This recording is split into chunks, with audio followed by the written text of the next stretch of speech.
Assalamualaikum warahmatullahi wabarakatuh. Perkenalkan, nama saya Brasanu, NIM 2112123023 dari kelompok 2. Baiklah, di sini saya akan menjelaskan materi tentang pembangunan daerah. Pembangunan ekonomi daerah adalah suatu proses di mana pemerintah daerah dan masyarakat mengelola setiap sumber daya yang ada dan membentuk suatu pola kemitraan antara pemerintah daerah dengan sektor swasta untuk menciptakan suatu lapangan kerja dan merangsang perkembangan kegiatan ekonomi dalam wilayah tersebut. Teori pertumbuhan dan pembangunan daerah. Satu, teori ekonomi neoklasik. Ekonomi neoklasik, istilah yang digunakan untuk mendefinisikan beberapa aliran pemikiran ilmu ekonomi yang mencoba menjabarkan pembentukan harga, produksi, dan distribusi pendapatan melalui mekanisme penawaran dan permintaan pada suatu pasar. Yang kedua, teori basis ekonomi merupakan suatu laju pertumbuhan ekonomi wilayah yang berkaitan dengan kemampuan berproduksi serta menjual hasil produksi dengan efektif dan efisien. Yang ketiga yaitu teori lokasi.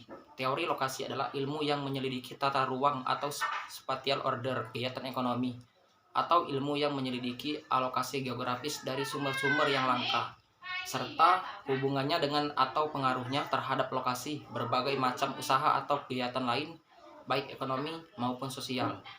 Yang keempat, teori tempat sentral.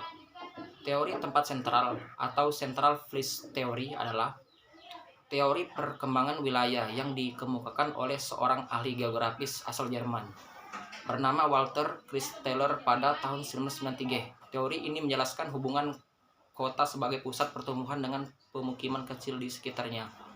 Yang kelima, teori kuasasi kumulatif.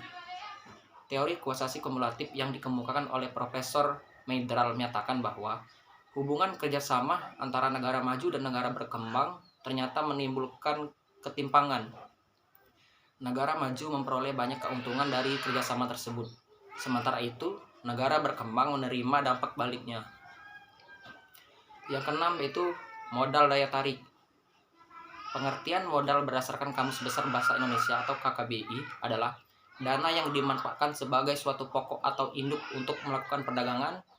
Harta atau benda tersebut juga bisa digunakan untuk memproduksi sesuatu yang mampu meningkatkan kekayaan dan lain-lain.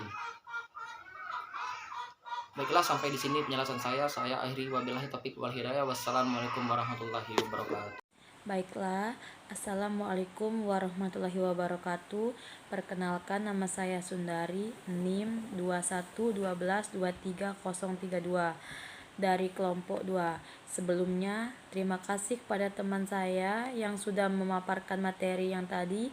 Di sini saya akan melanjutkan materi selanjutnya, yaitu paradigma baru teori pembangunan ekonomi daerah. Suatu pendekatan alternatif terhadap teori pembangunan dirumuskan untuk kepentingan perencanaan pembangunan ekonomi daerah. Pendekatan ini merupakan sintesis dari konsep-konsep yang telah ada. Pendekatan ini memberikan dasar bagi kerangka konseptual dan rencana tindakan yang akan diambil dalam konteks pembangunan ekonomi daerah. Pendekatan ini dapat disajikan pada tabel 12.1. Di tabel tersebut ada 4 komponen dan ada konsep lama dan juga ada konsep baru. Selanjutnya ada arti penting perencanaan pembangunan ekonomi daerah. Perencanaan pembangunan ekonomi daerah dapat dianggap sebagai perencanaan untuk memperbaiki penggunaan setiap sumber daya publik yang tersedia di daerah tersebut dan untuk memperbaiki kapasitas sektor swasta dalam menciptakan nilai sumber daya swasta secara bertanggung jawab. Berikut ini akibat-akibat yang kurang menguntungkan bagi daerah-daerah miskin. Yang pertama, itu daerah-daerah miskin tersebut akan mengalami kesulitan dalam membangun sektor industrinya dan dalam memperluas kesempatan kerja. Dan yang kedua, daerah-daerah miskin tersebut akan sulit merubah struktur ekonominya yang masih tradisional. Dan yang ketiga, oleh karena sempitnya kesempatan kerja di daerah miskin tersebut, maka akan terjadi perpindahan tenaga kerja ke daerah maju. Di sisi lain, daerah-daerah maju pada mulanya memang akan menikmati banyak dari ekspansi ekonominya, tetapi pada akhirnya akan mengalami kesulitan-kesulitan juga, antara lain yang pertama, karena daerah tersebut harus menampung penduduk dari daerah-daerah miskin. Dan yang kedua, daerah-daerah ini akan menghadapi masalah-masalah sosial sebagai akibat dari perkembangannya, seperti masalah polusi, kerawanan, keamanan, dan sebagainya. Baik, itu saja materi yang dapat saya paparkan. Selanjutnya akan dijelaskan oleh teman saya. Assalamualaikum warahmatullahi wabarakatuh. Assalamualaikum warahmatullahi wabarakatuh. Perkenalkan, nama saya Siti Mufidah Salsabila. Saya dari kelompok 2. Di sini saya akan melanjutkan penjelasan dari Sundari. Baik, di sini ada implikasi perencanaan pembangunan ekonomi daerah. Poin kedua yaitu tahap-tahap perencanaan pembangunan daerah. Sebuah sistem informasi perencanaan dan seyogyanya mencakup 5 bidang utama, yaitu 1. Evaluasi atas siklus perencanaan sebelumnya. 2. Yaitu kinerja dari proyek-proyek pembangunan sebelumnya yang dilakukan di daerah tersebut dan daerah-daerah sejenis lainnya. Poin ketiga yaitu penaksiran atas semua sumber daya pembangunan yang berada di luar daerah. Poin keempat yaitu karakteristik dan dinamika kondisi daerah, khususnya perekonomian, infrastruktur, karakteristik fisik dan sosial, sumber daya dan institusi, dan sebagainya.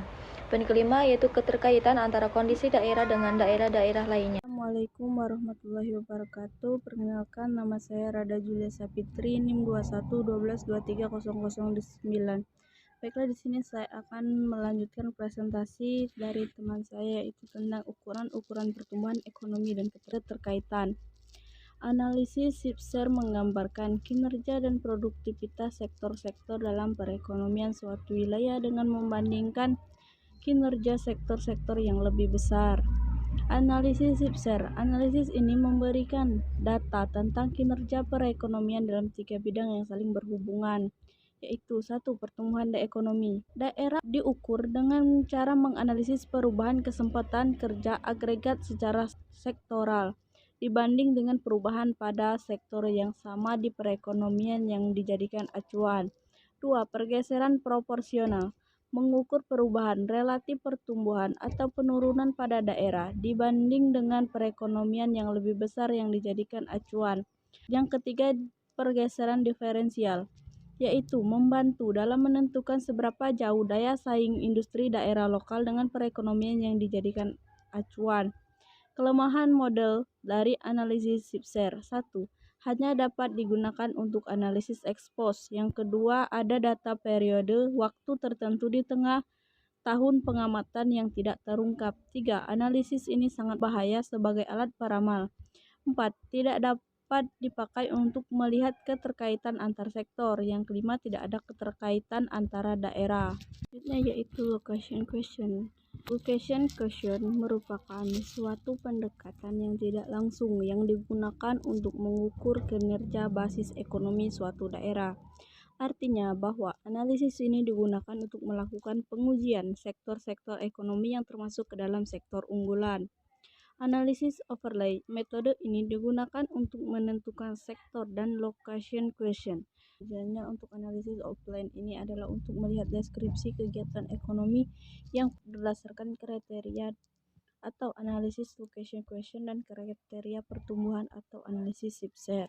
Tipologi collection atau identifikasi daerah tertinggal. Teori-teori pembangunan keuangan yang berkembang pada tahun 1950-an dan 1960-an mendorong para perencana di negara-negara industri seperti Prancis, Inggris, dan Amerika Serikat untuk memecahkan permasalahan regional yang cukup krusial, yaitu permasalahan daerah-daerah tinggal dan keterbelakangan.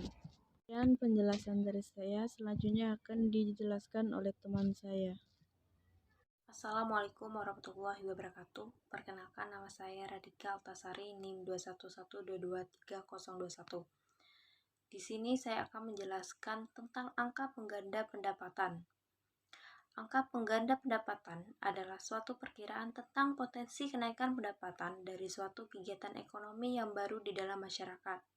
Cara menghitungnya bisa menggunakan rumus K sama dengan 1 dibagi 1 dikurang MPC1 dikali PSY, di mana K adalah angka pengganda pendapatan, MPC1 adalah proporsi pendapatan daerah yang dibelanjakan di daerah, sedangkan PSY adalah bagian dari pengeluaran daerah yang menghasilkan pendapatan bagi daerah. Selanjutnya yaitu angka pengganda pengerjaan. Angka pengganda pengerjaan ini dimaksudkan untuk mengukur pengaruh suatu kegiatan ekonomi baru terhadap penciptaan jumlah pekerjaan. Cara menghitungnya bisa menggunakan rumus angka pengganda pengerjaan sama dengan pengerjaan total dibagi pengerjaan sektor ekspor. Assalamualaikum warahmatullahi wabarakatuh. Perkenalkan, nama saya Riki Subagia dengan NIM 211223010. Di sini saya akan melanjutkan materi pembahasan kelompok kami, kelanjutan dari bab 12 yang sebelumnya telah dibahas oleh beberapa teman saya sebelumnya. Materi yang saya ingin bahas di sini mengenai kelanjutan dari analisis input dan output, di mana input dan output merupakan salah satu teknik pengukuran ekonomi daerah yang di sini yaitu bersifat regional. Teknik ini diperkenalkan pada tahun 1951 oleh Vanessa Leotif, yang biasanya teknik ini digunakan untuk melihat keterkaitan linkage antara industri dalam upaya untuk memahami kompleksitas perekonomian serta kondisi yang diperlukan untuk mempertahankan keseimbangan antara penawaran dan juga permintaan. Teknik ini juga dikenal sebagai analisis interindustri analisis. Selanjutnya yaitu rasio penduduk pengerjaan atau RPP. Dalam konteks ini, salah satu cara terbaik untuk mengetahui kemampuan setiap sektor dalam perekonomian dalam menangkap peluangnya kesempatan kerja adalah dengan cara menentukan proporsi lapangan kerja yang dihasilkan untuk penduduk suatu sektor per sektor.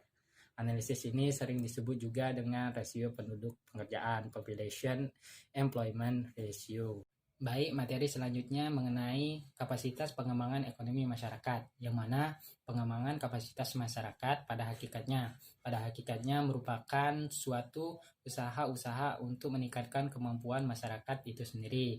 Nah, dalam konteks yang kita bahas kali ini mengenai pengembangan ekonomi masyarakatnya. Jadi, hal yang perlu atau menjadi pusat perhatian di sini adalah pengembangan masyarakat dalam sektor ekonominya.